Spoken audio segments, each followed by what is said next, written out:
इस वीडियो में हम समझेंगे कि महाभारत का एक लास्ट चरण चलता है जिसमें महाराज परीक्षित द्वारा कलयुग का एक अंत किया जाता है।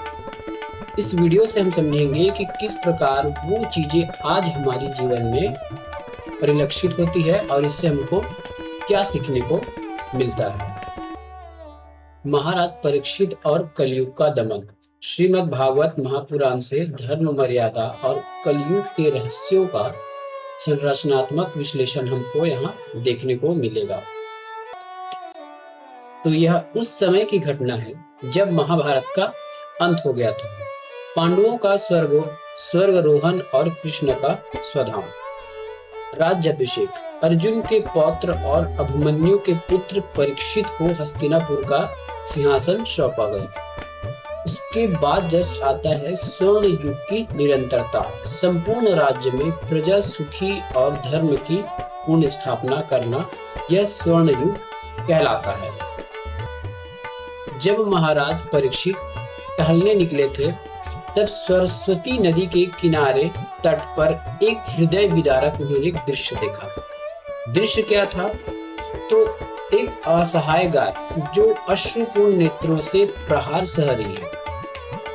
इस समय कलयुग का प्रवेश हो चुका था। गाय पृथ्वी का स्वरूप थी और बैल धर्म का स्वरूप था। अपंग बैल जो बुरी तरह से घायल है वह ठीक से खड़ा भी नहीं हो पा रहा था। तो राजा परीक्षित ने यह दृश्य देखा और उस व्यक्ति के पीछे दौड़ पड़ा उसको मारने के लिए। अब हम यहाँ देखते हैं कि पृथ्वी देवी कौन है। तो जो पृथ्वी देवी है वो और कोई नहीं, गाय।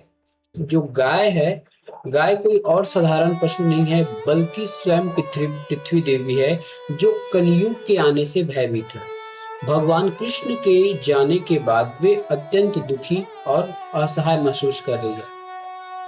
भगवान कृष्ण के जाने के बाद धर्म के 4 स्तंभ थे: कलयुग, सत्य, पवित्रता, दया और दान। कलयुग के प्रभाव में धर्म केवल इसी एक पैर अर्थात दान पर खड़ा था और स्वयं बैल जो है वो धर्म के स्वरूप माने जाते थे।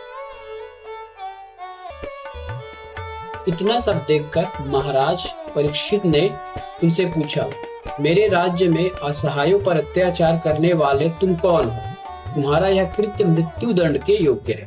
महाराज परीक्षित का यह न्यायपूर्ण शब्द उस व्यक्ति ने सुना जो अधर्म था, जो कलयुग था। शूद्र वेशधारी स्वयं कलयुग था।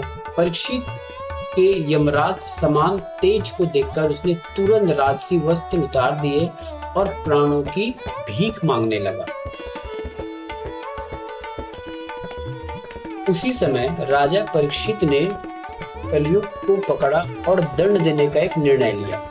अब हम यहाँ देखते हैं क्षत्रिय एक व्यक्ति है, क्षत्रिय है जो धर्म संकट में है। धर्म संकट का मतलब ये है कि क्षत्रिय का एक कर्तव्य है कि दुष्टों को दंड देना, असहाय पर अत्याचार करने वाले व्यक्ति को या फिर अपराधी को मृत्यु दंड देना, यह राजा का कर्तव्य है या क्षत्रिय का कर्तव्य है।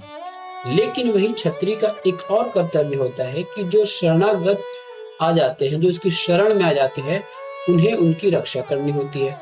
अब ये जो कलयुग है, महाराज परीक्षित के प्रकोप को देखकर, महाराज परीक्षित के यमराज स्वरूप को देखकर वह शरणागत हो गया, जो चरणों में गिरकर प्राणों की भीख मांगने लगा। और उसकी रक्षा करने का भी एक क्षत्रिय का धर्म है।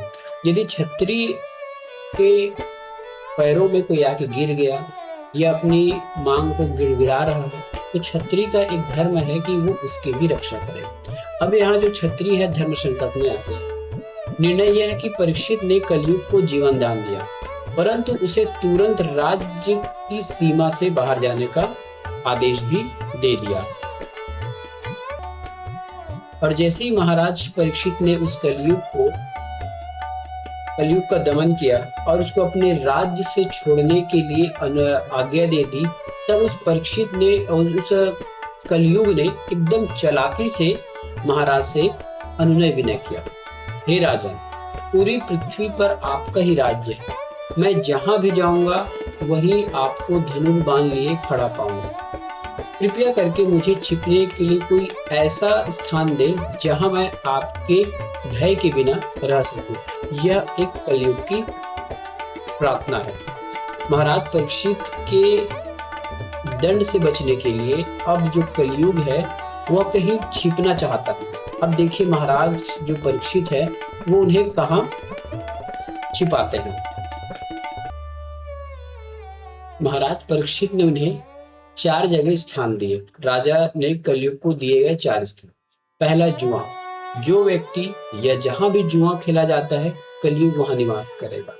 मदिरा पान में, मदिरालय या मदिरा पान करने वाले व्यक्ति के ऊपर ये कलयुग निवास रहेगा। व्यभिचारी व्यक्ति या व्यभिचारी पुरुष या महिला के ऊपर ये कलयुग सवार हो सकता है। या चौथा स्थान उनको दिया हिंसा और पशु हत्या पर। यदि कोई व्यक्ति हिंसा करता है या पशु बलि करता है, पशु हत्या करता है, तो ये कलयुग उनके ऊपर सवार हो सकता है। तो महाराज परीक्षित ने केवल उनको 4 स्थान दिया था, लेकिन कलयुग ने अपनी चालाकी से एक और स्थान अपने लिए सुरक्षित कर लिया। कलयुग ने यहाँ एक और दांव खेला अपने 5वें स्थान के लिए। 4 स्थान अपर्याप्त मानकर कलयुग ने एक और मूल्यवान स्थान राजा परीक्षित से मांग लिया।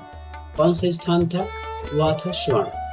यहाँ स्वर्ण का अर्थ मेहनत की कमाई से नहीं, बल्कि छल, चोरी या अमान्य से कमाए हुए, अन्याय से कमाए हुए काला धन से है। ठीक है। स्थान मिलते ही कलयुग सीधे राजा परीक्षित के मुकुट पर अधिकार कर लिया, क्योंकि वह मुकुट जरासंध का था और वह अधर्म से जीता गया था। जैसे ही महाराज परीक्षित ने उनको 5वां स्थान दिया रहने के लिए, तो सोने का स्थान था।